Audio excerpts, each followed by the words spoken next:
Welcome back to the channel. In today's video, we're going to be breaking down Kaleb Johnson of the Pittsburgh Steelers. We're going to break down some third-round running back hit rates from the past 5 seasons, take a look at the depth chart, free agent, and draft acquisitions by the Steelers, his fit specifically into the offense, take a look at some cut-up of all 22 film, and finally take a look at some advanced stats, and finally, what we can expect from Kaleb Johnson, both in redraft and dynasty, as well as where we should be drafting this guy. Watch to the end of this video, and you should have a good idea just how valuable Kaleb Johnson is. Now, before we get into some all-22 cut-ups of Kaleb Johnson and talk about his strengths and weaknesses, he was selected in the 3rd round, 83rd overall by the Pittsburgh Steelers. I'm going to spoil it. I'm a big fan of this team fit. I'll get into the fit a little bit later in terms of the run scheme and the like of the offensive coordinator, Arthur Smith there. But nonetheless, not the elite draft capital I was honestly expecting him to get. I was expecting more mid to latter half of the 2nd round, but nonetheless, we do see some successful 3rd round running backs for sure, and I think that he landed in the best landing spot imaginable for his talents. Now, as you watch some all-22 cut-ups I made of Kaleb Johnson, let's talk about his strengths and weaknesses, right? First of all, he is decisive. They ran a zone running scheme. He's a perfect fit for a wide zone. He was decisive. He sees the hole. He hits the hole. He's aggressive as well. Decisive and aggressive can kind of mean the same thing, but with him, he loves contact. His pad level is interesting at times. He kind of bounces off of people rather than runs through them at times, which, you know, is kind of more like a pinball than a bowling ball, if that makes sense to you. But nonetheless, he is aggressive and he is not afraid of contact, as you can see. Very physical, that kind of goes hand in hand here. Now, what is one potential question? Well, in my opinion, it's the receiving ability. I think he's a fine receiver. He has soft hands. His route running isn't particularly great. I don't really think he has the lateral agility. That is another thing. He's a little bit stiff as a runner to really be an elite route runner, in my opinion. But, you know, he can run your screens. He can run the flat routes out of the backfield. I just don't think you're going to be lining this guy out wide in the slot. Running advanced routes, that's probably just not going to be what we see from him, if we're being honest here. But one thing I really like about him is he has the workhorse build. We'll get into his BMI at the end of the video, and that kind of goes hand in hand with what we can expect in fantasy and usage-wise. But as you can see, he is a big dude, and durability really shouldn't be a concern for the most part, and I think he is built to last at the NFL level, and I think we're going to see big things from him in this Arthur Smith offense. Now, moving on to one of the more important parts of the video, in my opinion, we have the 3rd round running back hit rates from 2020 through 2024. That is a 5-year sample size here. And before I get into the results, which you can clearly see at the top of your screen, I want to break down the specific running backs selected by NFL Draft as well. And so in 2020, we had Antonio Gibson picked 66th overall. In 5 seasons, he has had 1 RB1 season and 1 RB2 season, and so that's a 20% hit rate across the board between RB1 and RB2 seasons. He started out quite strong, had some fumbling issues. He's just not the biggest guy. He was a converted wide receiver. If we get this out of Kaleb Johnson, I really don't think we should be too disappointed, to be honest with you. 3rd round running backs, as you can see, the hit rate is just not the best. Moving on though, Keyshawn Vaughn, same draft, was selected 76th overall. In 5 seasons, he has not been an RB1 nor an RB2. That's a 0% hit rate across the board. Yeah, he just was not any good, if we're being honest. Moving on though, Zach Moss, 86th overall in that draft. In 5 seasons, has not been an RB1 nor an RB2. Now, I will say, you know, throughout stretches of his career, he has put up fantasy points in bunches for us. He just hasn't really been able to put it all together for the duration of an entire season. So we would definitely hope that Kaleb Johnson produces more than him. Moving on though, Darrington Evans picked 93rd overall in 2020. In 5 seasons, has not been an RB1 nor an RB2. And so that's a 0% hit rate across the board. He was a complete bust. So when we take a look at the 2020 class, there were 4 running backs selected in the 3rd round. And we have 1 total RB1 season and 1 total RB2 season, and that's just Antonio Gibson. So quite rough, if we're being honest. Moving on to 2021 though, we have Trey Sermon selected 88th overall. In 4 seasons, he has not been an RB1 nor an RB2. He was a complete bust. He went to the 49ers, so he was being steamed up draft boards. I was uninterested in him. I just didn't see the talent, if we're being honest, at the NFL level. At least he was a good, solid collegiate back. But yeah, not a good draft there either. Then we have 2022, right?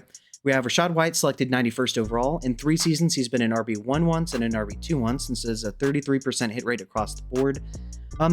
He was more of a volume play. He is an elite receiving back, so that's definitely good for him. He's fine in pass pro as well, but just not a very good runner of the football. But nonetheless, if we got this kind of production, I think we'd be pretty happy, just like we got with Antonio Gibson. Tyrion Davis-Price selected 93rd overall in that same draft. In 3 seasons, has not been an RB1 nor an RB2. Complete bust. But then we have Brian Robinson selected 98th overall in that same draft. In 3 seasons, he has not been an RB1, but has been an RB2 once. And so that's a 0% RB1 hit rate with a 33% RB2 hit rate. B-Rob, he was struck with a fast-moving object, kind of like Ricky Pearsall. So his career started out interestingly, but, he has put up 1 RB2 season. You could definitely do worse. I would hope his Kaleb Johnson's career is more productive than Brian Robinson. I do think he's more talented. And one thing I want to mention while I'm in the middle of explaining this is I really think that Kaleb Johnson fell this far just because of how talented this draft class is. If this was 2024, I think he's potentially a high to mid second round pick, if we're being honest, because if you needed a running back that year, it was not looking good for you. And so I really think that the talent that this class provides for us is the sole reason for his fall into the 3rd round. But then we have 2023. We have Kendre Miller selected 71st overall. In 2 seasons, has not been an RB1 nor an RB2. Tyjae Spears, in 2 seasons, same draft, has not been an RB1 nor an RB2. So 2 complete busts so far for us. Tyjae has put up a couple big points, but you don't know when to start him, so it didn't probably help your team unless you were desperate at running back. But then we do have Devon Achane, selected 84th overall. In 2 seasons, he's had an RB1 and an RB2 season. And so that's a 50% hit rate across the board. He has explosive upside on a week-to-week basis. In his rookie season, he did deal with some injuries and missed some time, so it prevented him from being an RB1. But that is a big hit for sure. Moving on to Tank Bigsby. In 2 seasons, has not been an RB1 or an RB2. Kind of like with Tyjae Spears, but this past season, probably a little bit more productive. Just don't know when to start him because he'll get 10 carries for 91 yards and 2 touchdowns one week and put up over 20 points. And then, he'll just get 6 for 50 and no touchdown, and he just doesn't have the receiving upside. So you would definitely hope that Kaleb Johnson's career is a little bit better than Tank Bigsby's, if we're being honest here. Then moving on to 2024. This was a particularly poor draft class in my opinion, but I did like Trey Benson. He was selected 66th overall. In 1 season, he has not been an RB1 or an RB2.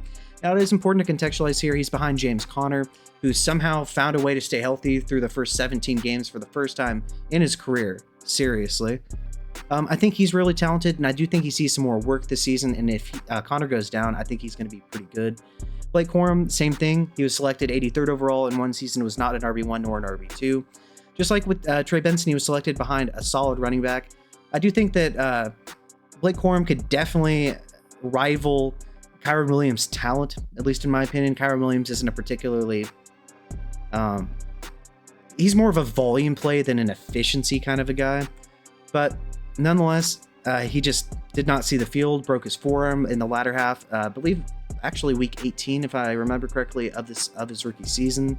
So it remains to be seen about him. Marshawn Lloyd, 88th overall. In 1 season, has not been an RB1 or an RB2. And so that's a 0% hit rate across the board. He spent most of the season on IR. He's behind Josh Jacobs. And so all 3 of these guys from this previous draft class just went into situations where there was just really no chance. You're not going to take over James Conner, Kyren Williams, or Josh Jacobs' jobs. That's just not happening, at least in the short term, right? But taking a look at these hit rates, it's pretty disgusting. 20% of these running backs had at least 1 RB1 season. That is not very good. That's less than a quarter of the time. 27% had at least 1 RB1/RB2 season. That's barely over a quarter of the time. Not very good. 6% of the total seasons mentioned here, these guys were RB1s. That is an atrocious hit rate. And then 16% of all these seasons, they were at least an RB2. Still a very poor hit rate. And so I'm going to go into whether I think this guy could or could not, or will not be an exception rather. but overall, the numbers are not looking good. Now let's take a look at some team stats from the Steelers from this past season. They were under offensive coordinator Arthur Smith. He runs a wide zone scheme, and hint, this is perfect for Kaleb Johnson and his talent. So when we take a look at their run block ranking from PFF, they were 9th overall in 2024. Top 10 unit, fantastic, right? Their rush yards per game of 118.2 were 13th.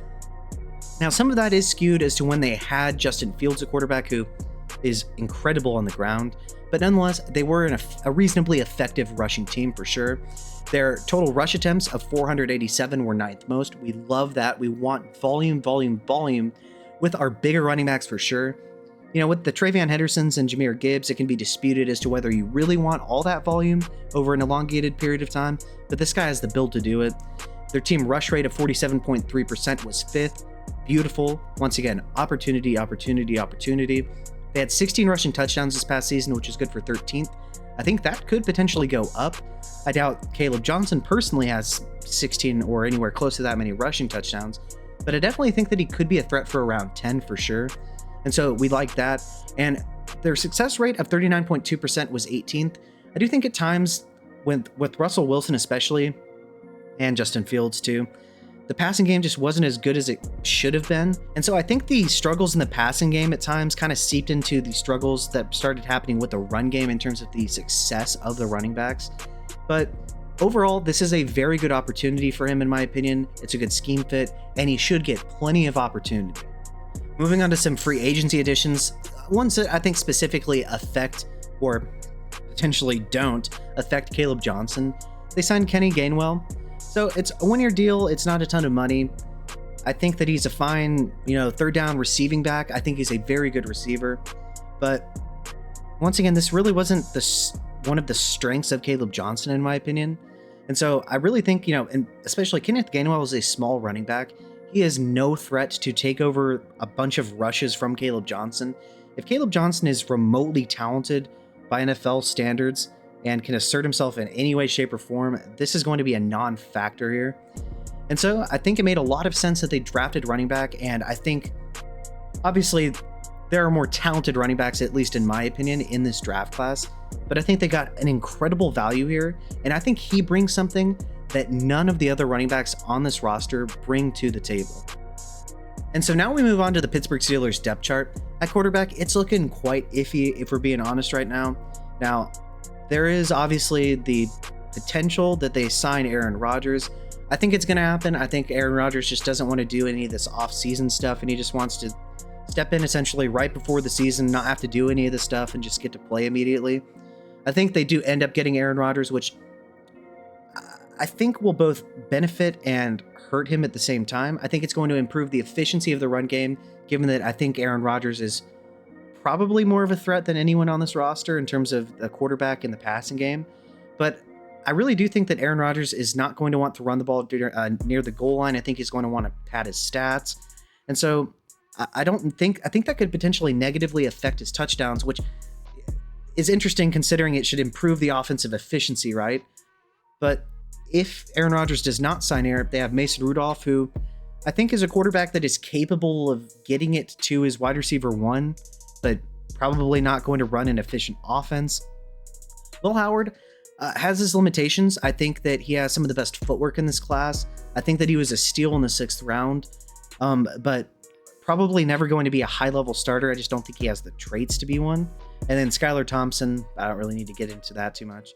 But taking a look at the running back competition, it's pretty laughable. Jalen Warren is not the best fit in this outside zone run scheme, in my opinion. I think he's a talented back, but he just hasn't been able to stay healthy. He's an undrafted guy, so he really has no team commitment by any stretch of the imagination, if we're being real here. Kenny Gainwell, like I said, cheap one-year deal. He's more of your third down receiving back. Not really going to be taking too many carries. Trey Sermon, I talked about the bust rates with running backs in the 3rd round earlier, the hit rates. Or really more appropriately would be titled bust rate of 3rd round running backs. Yeah, he's not any competition either. Kaleb Johnson should easily be their most effective rusher. He's a good fit for the outside zone and gap run scheme that Arthur Smith is going to want to run here. And I think he's going to get a ton of volume. I think he directly fills the hole left by Najee Harris, and I think he's Najee Harris plus. Now, in terms of the wide receiver core, we have DK Metcalf. I like him. He's your vertical X wide receiver, explosive downfield threat. Robert Woods is a nothing burger. Calvin Austin is a nothing burger. Yeah, I mean, we have Roman Wilson. I do like Roman Wilson, I'll be honest, but we didn't get to see anything from him. He was on IR the entirety of the season.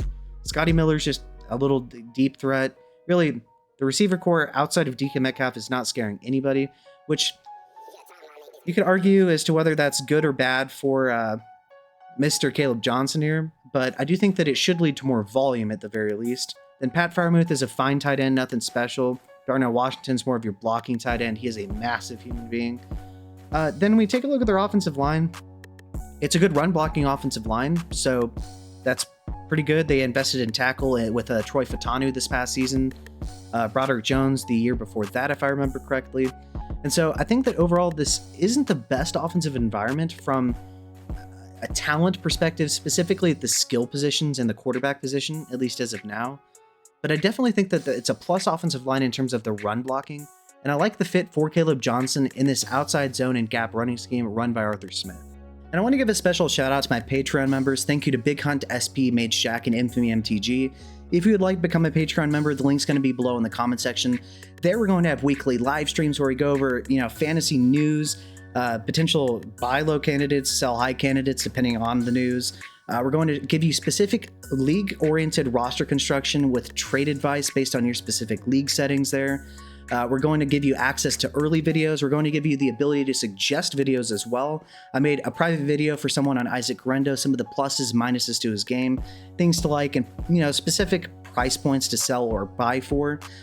You're also going to find that we are working on a model with predictive capability for running backs, quarterbacks, tight ends, and wide receivers based on a variety of specific metrics, minimums and maximums to be in an acceptable range for us in fantasy that will be predictive and lead us to being able to be more successful, we think, than the average person in determining which prospects based on these thresholds are likely to hit or unlikely to hit. And we're also going to be updating that each and every single year with the new prospects so that we can continuously have the best model possible.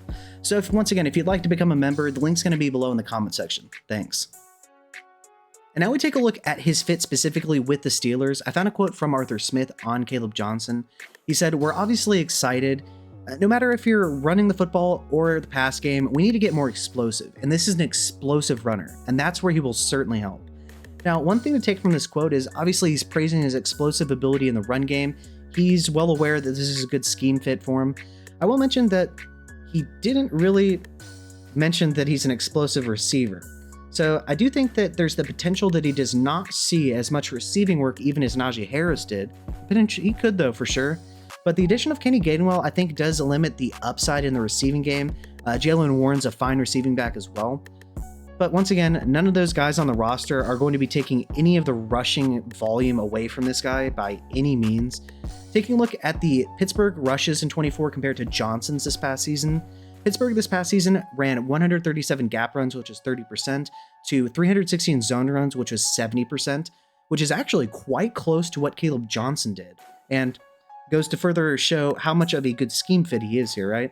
So this past season, he ran 48 gap runs, which was 20% of his total rushes, and 191 zone runs, which was 80%.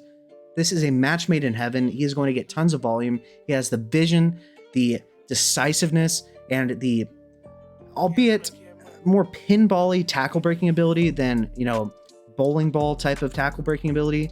He's still a fantastic scheme fit who should get good volume. Moving on to some advanced stats from this past season from Kaleb Johnson, his final collegiate season. I took a look at draft-eligible FBS running backs with at least 100 rush attempts. That was a sample size of 72 players here. Johnson received 240 attempts on the ground this past season. His yards per attempt of 6.4 was good for 7th in the sample size. Very efficient. Now, it is important to mention he did have a fantastic offensive line, but at the same time, there really was no passing game to speak of that was able to really take some of the pressure off of them. And so they definitely knew the run was coming and had every opportunity to stop him in the sense of preparation, and it didn't work. Taking a look at his yak per attempt, his 4.42 yards were good for 4th in the sample size. Like I said, he definitely breaks tackles, he stays upright, but he more so bounces off of people than, necessarily trucks through them. So it's a little bit interesting, but nonetheless, he could definitely just not break tackles, and we wouldn't like that, so definitely not complaining or anything. Looking at his breakaway run percentage though, his 56.1% was good for second in the sample size. That is fantastic. Now, remember how I mentioned, Arthur Smith mentioned, that he is an explosive runner? There you go. Having a breakaway run percentage relatively close to 60% is incredible, as evidenced by being second in the sample size. And this is a strong running back draft class, mind you. Taking a look at his PFF receiving grade, like I said, 65.3 is good for 26. I definitely agree with PFF here. He's fine. He's not particularly special receiving back, but he can catch the dump offs. He does have soft hands. He's generally not going to drop anything unless the ball placement is atrocious. His yards per out run of 1.29 were tied for 14th. He didn't see a ton of receiving work, but he was relatively efficient in terms of the yardage. He did have one breakaway, I believe it was 60-yard receiving touchdown, which I think is kind of boosting that number, if we're being honest here. But he broke multiple tackles on it too, so I can't really fault him for being efficient. His elusiveness rating of 131.5 is 6th. Now, while he is a little bit stiff in that he kind of lacks the side-to-side agility given that kind of his big frame, he's still elusive in the open field. As you saw in those all 22 cut-ups a couple minutes ago, he's great with the ball in his hands, has a good feel for space. And yeah, I think he's definitely going to be efficient at the NFL level. Now, taking a look at his missed tackles forced, his 66 were tied for 10th in the sample size. That's impressive. And, it's a respectable 0.27 per attempt. That's not out of this world, but it's definitely a good number. Taking a look at his rushing yards and rushing yards per game, he had 1,535 on the season at 127.9 per game. Fantastic rushing output. But like I mentioned, the receiving game, he had 190 total receiving yards at 15.8 per game. That's fine. It's serviceable. I think that he can be used as a 3-down back if they need him to be. But I don't think he's particularly special in the receiving game, like I mentioned. But he did have 23 total touchdowns, and he was the heart and soul of that Iowa offense. Now, finally, we wrap up with Kaleb Johnson in terms of his BMI, his draft capital, my pro comp for him, my official grade, and then where we should be taking him and what we can expect in rookie drafts. So he was 6'1", 224 pounds. That's a 29.6 BMI. That is under the 30.0 threshold to generally be a bell cow back, but I think he probably shed some weight so he could run a faster combine, which is interesting given that he ran a 4.57. I think he probably plays a little bit larger than that. But while he did run a 4.57, this is going to be one of those things that I mention over and over again in these videos is I don't really care about combine times because all that matters is how you play on the field. I don't care how you run in underwear. That doesn't, who cares about that? I really don't understand why people put so much value into this. He reached speeds, I believe, of over 21 miles an hour as a ball carrier this past season. I think it's more so just that he doesn't sustain the long speed throughout the duration of a long run. That's probably why we don't see too many house calls, but he definitely has broken plenty of runs. And remember, his explosive run rate was, or his breakaway run rate rather, was 56%, which was second in the sample size of 100 plus draft eligible running backs. This guy's explosive with the ball in his hands. Now, once again, he was a 3rd round pick. That typically we saw was pretty iffy. We definitely have some hits like Devon Achane, but not the best. But nonetheless, I think this situation is fantastic for him. I think that he was pushed down because it was such a good running back draft class. Remember, we had RJ Harvey, Travion Henderson, Quinshon Judkins, Ashton Genty, and Amarian Hampton selected before him. Those are just really good talents and good running backs, and I think that kind of pushed him down. Now, my pro comp for him was James Conner. He's very physical, loves contact, breaks tackles at will. He's a great fit for zone running scheme and gap scheme at the same time.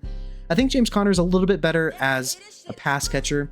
I've also seen Najee Harris compared to Kaleb Johnson. I think Kaleb Johnson's just a much more explosive rusher of the football, but I definitely think that you could argue Najee Harris was a better receiver coming out for sure. My official grade for him was a 77 out of 100. I think he is a good running back prospect. If he had received better draft capital, he would have been a little bit higher, but I don't think he would have quite reached the great tier of running back prospect. I just don't think he has some of the athleticism that I like out of my running backs. But nonetheless, I do like Kaleb Johnson. Now, where should he be going in your rookie drafts? I think that he should be going after all of the running backs selected before him, at least in my opinion, but I definitely could understand how you could argue him over RG Harvey if you're just not impressed with the profile potentially. I don't know how you wouldn't be. The advanced stats and film are great. The landing spot's great. But I know a lot of people, and I am as well at times, are ageist in terms of the dynasty rookie drafts, right? Kaleb Johnson's going to be much younger than RJ Harvey, who's going to be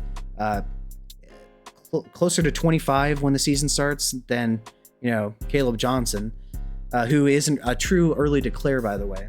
So I definitely could understand that, but I think he should be going, around pick 110 to potentially 201, depending on some of your league settings. If you have a heavy tight end premium of 1.0 or higher, I could definitely understand taking the tight ends ahead of him. If you have a tiered PPR where running backs, for instance, don't have as much of an impact in the receiving game, I think Kaleb Johnson should be considered a little bit higher. But I think the limited receiving upside, at least probably with them having both Kenny Gainwell and Jaylen Warren there, kind of limit his total upside. But I think you could probably get somebody that has a couple RB2 seasons, maybe even RB1 low end if he has the touchdown luck any given year.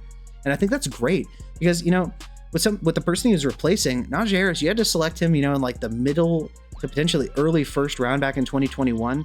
You just don't have to do that here with Kaleb Johnson. So I think the value is fantastic.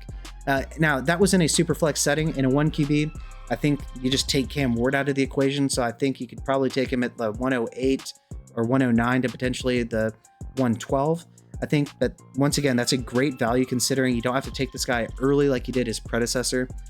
In redraft, because this upside I don't think is as high as some of these other guys, I think he should probably be going in the 9th to 11th round, give or take. But I could definitely understand him being pushed up because I do think he's more likely to get immediate production. So there is that aspect that could potentially be going in his favor. I don't really have a lot of info about the ADP quite yet. I think as camp news comes out, we'll definitely see some more of that. And I'm going to be doing more videos on the rookies in general and where they should be going and the like, and some of the trends that we've seen in ADP from these guys. But once again, I do like Kaleb Johnson. I think he's a fantastic scheme fit. I think he should get a ton of opportunity on the ground. I do think that his upside is a little bit more limited than some of the guys that should, in my opinion, be going ahead of him. But this is just a fantastic draft class. If Kaleb Johnson is potentially the RB6, nonetheless, take Kaleb Johnson with confidence. If you like somebody that is a very good runner of the football, is explosive, and should get a good bit of volume. With that being said, feel free to subscribe to my Patreon. I would really appreciate your support. I'm unable to collect any revenue because I do these film breakdowns, which you're going to see a lot of film breakdowns with advanced stats during the NFL season from these rookies, where I break down specifically on a play-to-play and week-to-week basis what we see from these guys. Yeah. And please like and subscribe. I would really appreciate it. I'd love to be able to do more with this channel, and your support means the absolute world to me. Thank you, and have a good day.